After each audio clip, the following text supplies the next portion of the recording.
Selamat malam semuanya. Perkenalkan kami dari kelompok KAPA Laut Lab PBO. Di sini kami membawakan proyek kami, yaitu aplikasi sosial berbasis desktop untuk pelaporan sampah sembarangan yang bernama Trash Tracking. Adapun nama kelompok kami yang pertama Cindy Audelia, lalu ada Andina Yulita Malubis, Rahmania Utami, Cyril Natanya Silalahi, dan Mutia Elsadai Sidabutar. Mengapa kami menganggap permasalahan sosial yaitu sampah itu penting? Karena sampah ini telah menjadi salah satu permasalahan lingkungan terbesar di Indonesia. Bisa dibaca di sini banyak data terkait sampah. Nah, masalah sampah ini tidak akan selesai tanpa keterlibatan kita semua. Makanya kami lalu ada juga di slide selanjutnya terkait permasalahan faktanya di Medan, bagaimana jumlah penduduk, lalu capaian sampah yang dihasilkan per ton. Nah, di sini masalah utamanya bisa dilihat juga di TPA Terjun, itu di Medan Marelan, di sampingnya Danau Siombak. Kalau kawan-kawan tahu, itu sampahnya sudah menggunung, jadi terlihat seperti gunung. Lalu di slide selanjutnya, nah, identifikasi masalah. Permasalahan yang ditemukan, yang pertama ada masyarakat sulit melaporkan lokasi pembuangan sampah liar, tidak ada platform pelaporan, sulit memantau perkembangan laporan, kurangnya komunikasi antara masyarakat dan pihak terkait, rendahnya partisipasi masyarakat dalam pengawasan lingkungan. Intinya, masalah utamanya itu bukan hanya karena banyaknya sampah, tapi juga kurangnya sistem pelaporan yang mudah terintegrasi dan transparan. Nah, di slide selanjutnya, makanya kami menawarkan solusi yaitu Trash Tracking, yaitu aplikasi sosial berbasis desktop yang membantu masyarakat dalam melaporkan dan memantau permasalahan sampah di lingkungan sekitar. Di sini nanti ada fitur melaporkan lokasi sampah, mengunggah bukti fotonya, berdiskusi dalam forum komunitas, memantau progres penanganan laporan, dan kita bisa mendapatkan informasi terbaru terkait laporan serta kegiatan lingkungan. Selanjutnya, nah di sini ada workflow aplikasi yang akan dijelaskan langsung dari aplikasinya oleh Cindy. Baik, selanjutnya saya akan menjelaskan alur kerja aplikasi. Nah, berdasarkan role, aplikasi kami ini memiliki 3, yaitu user sebagai pengguna, admin, kami sebagai pengelola, lalu ada komunitas. Yang dimana user ini akan membuat laporan, lalu akan masuk ke dalam laporan yang akan diverifikasi oleh admin dan akan diproses. Lalu sistem akan memberikan notifikasi status ke user dan komunitas akan berdiskusi, lalu akan berpartisipasi bagaimana langkah ke depannya. Nah, langsung saja kita ke aplikasinya. Di sini kita jalankan dulu.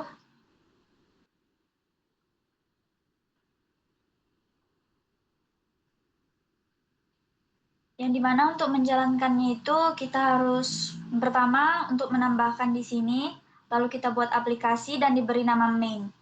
Lalu pada modify option kita pilih FM option untuk menambahkannya. Lalu kita pilih Java 25 SDK dan diberi nama sesuai nama aplikasi kita. Nah, untuk FM option ini kita masukkan Java FX yang kita pakai pada aplikasi, lalu di sini juga untuk main-nya kita masukkan juga nama aplikasinya. Nah, di sini kita run terlebih dahulu untuk back-end-nya.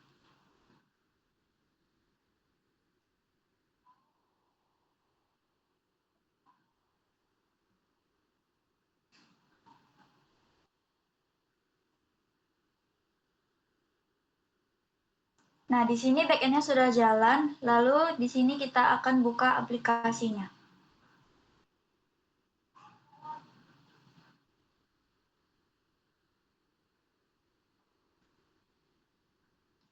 Nah, seperti inilah tampilan awal dashboard dari aplikasi Trash Tracking. Jika kita masukkan dulu untuk emailnya itu user ID, lalu kita masukkan passwordnya.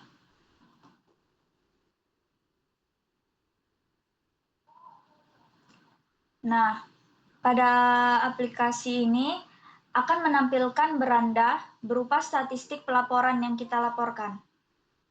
Lalu ada komunitas. Nah, di sini bisa terlihat forum diskusi warga tentang lingkungan dan pengelolaan sampahnya. Yang dimana di sini ada pembahasan manfaat tempat dan curhatan. Lalu di sini kita bisa untuk menulis postingan terbaru kita. Kategorinya bisa dipilih yaitu seperti tadi pembahasan, manfaat, tempat, dan curhatan. Lalu ada pelaporan, di mana di sini kita bisa membuat laporan terkait sampah yang dilakukan sembarangan oleh masyarakat sekitar. Yang dimana kita memberikan alamat yang jelas, lalu kita di sini mendeskripsikan masalahnya, lalu kita menampilkan foto, dan kita akan mengirimkannya. Nah, di sini terlihat riwayat laporannya. Lalu di sini ada lokasi bank sampah tersebut. Nah, lalu kita masuk ke admin.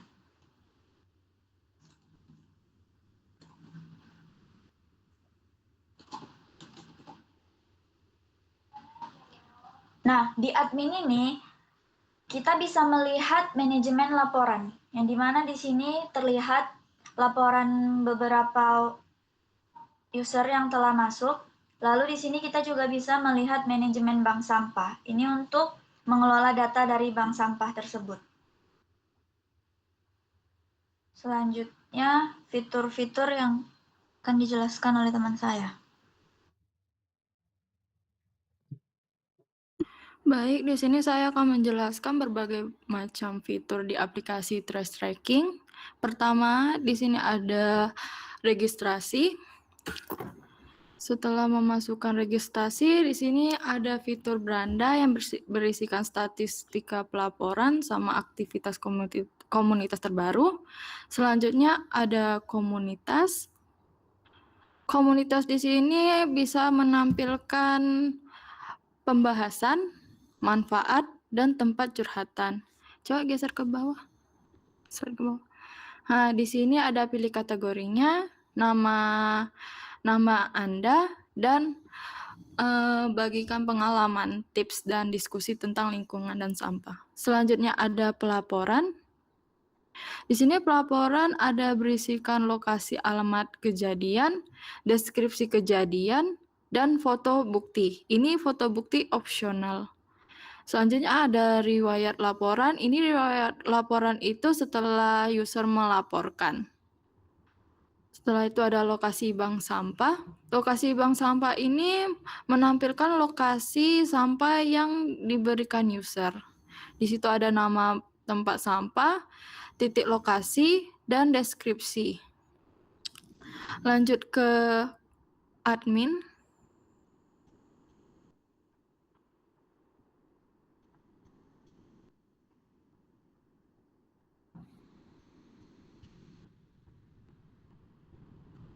Fitur admin sama fitur user itu berbeda. Kalau fitur admin itu dia ada manajemen laporan. Manajemen laporan itu ketika user melakukan pelaporan, admin bakal melakukan tindakan seperti mengatur status dari usernya. Diklik aja. Nah, itu bisa mengatur status, mengubah status. Habis itu bisa menyimpan perubahan. Selanjutnya ada manajemen bank sampah. Ketika user melakukan pengiriman tempat lokasi sampah, dari adminnya bakal mempersetujukan tempat sampah tersebut. Sekian dari penjelasan aplikasi tracking trace-nya. Selanjutnya bakal dijelaskan teman saya. Selanjutnya akan dijelaskan oleh saya. Kita akan menuju ke kodenya. Nah, untuk 4 pilar OOP yang akan kami gunakan, yang pertama abstraction. Nah, di situ ada kami gunakan di base entity.java.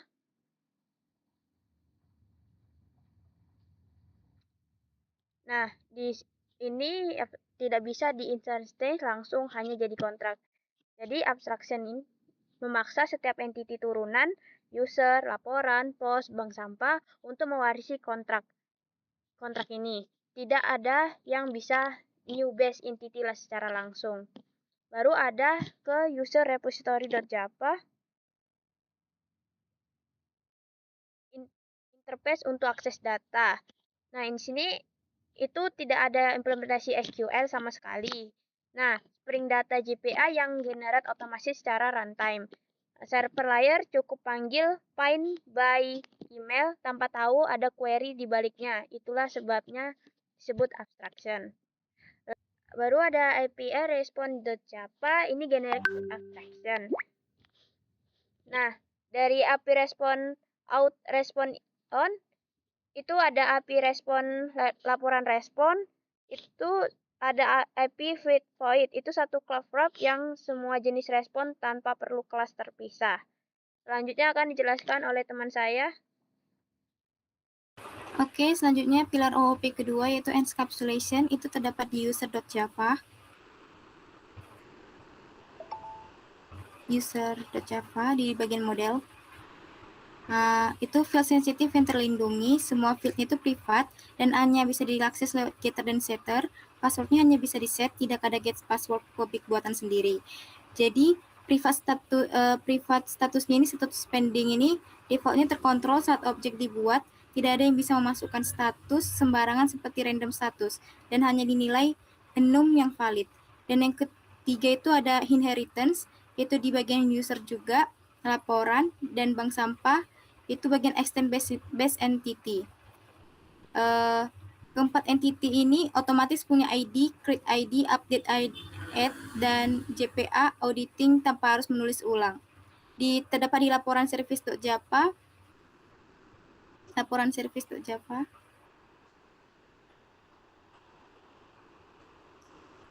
Itu laporan service yang bisa diakses get ID, get create add, dan meski fieldnya ada di parent.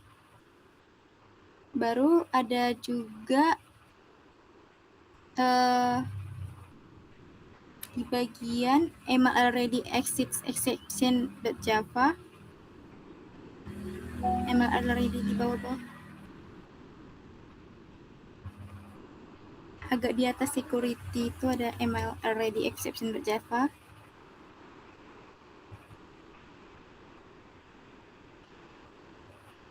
Nah, dua exception ini, domain ini mewarisi seluruh mekanisme exception Java, get message, stack trace, dan lain-lain dari runtime exception.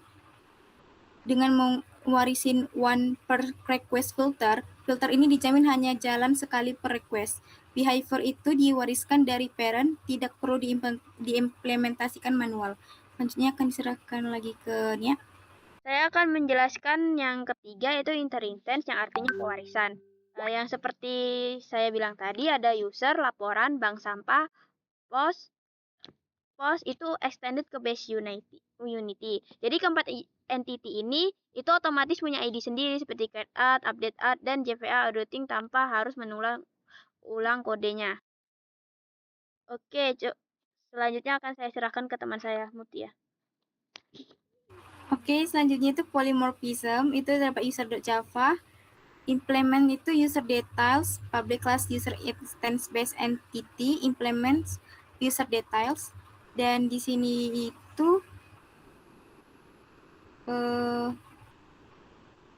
terdapat expression handler, itu Spearing memilih metode yang tepat berdasarkan tipe expression yang dilempar, satu perilaku handling error dengan banyak implementasi tergantung tipe objek.